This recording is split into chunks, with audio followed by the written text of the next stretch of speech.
Today on Rappler.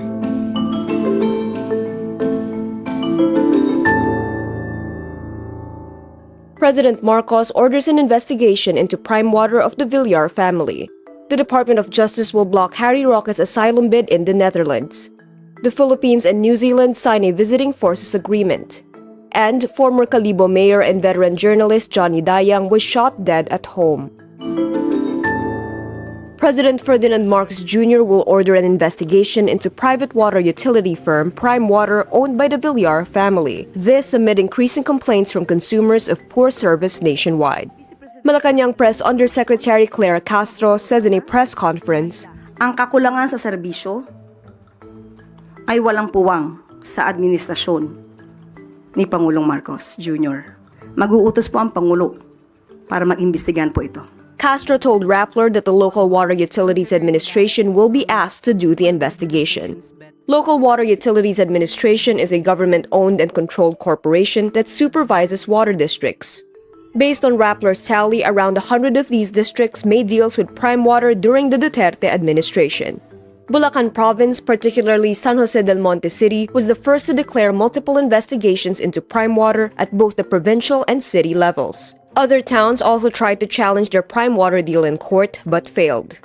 Bulacan Vice Governor Alex Castro told Rappler that the local government felt, quote, hostage by PrimeWater, which claimed the joint venture was not under the control of the local government.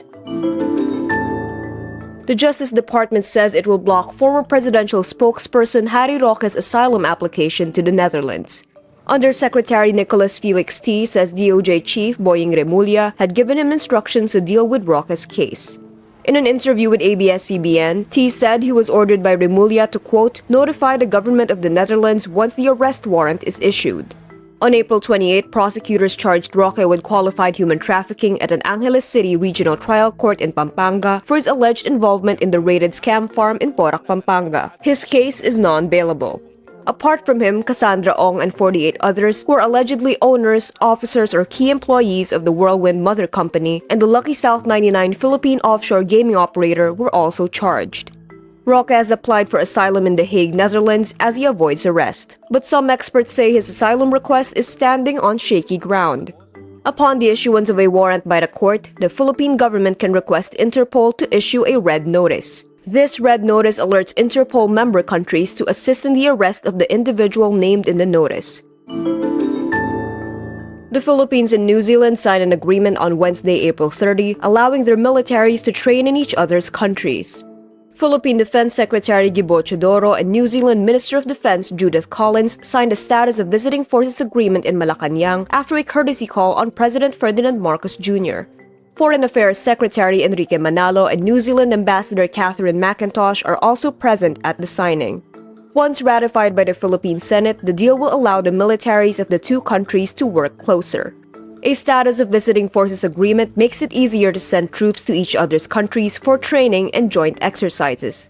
The Philippines now has military agreements with 4 countries: New Zealand, the United States, Australia, and Japan.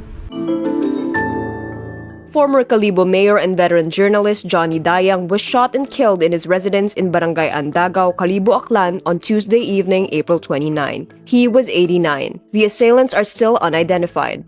Based on the initial investigation, Dayang was watching the news when the assailants saw him from outside his house and shot him from a distance. Officials from the Aklan Provincial Police Office says Dayang was declared dead on arrival in the hospital. The Presidential Task Force on Media Safety in a statement condemns Dayang's killing. Dayang was a former president of the Publishers Association of the Philippines Incorporated, a writer and columnist. He also served as mayor of Kalibo Town from March 1986 to January 1987.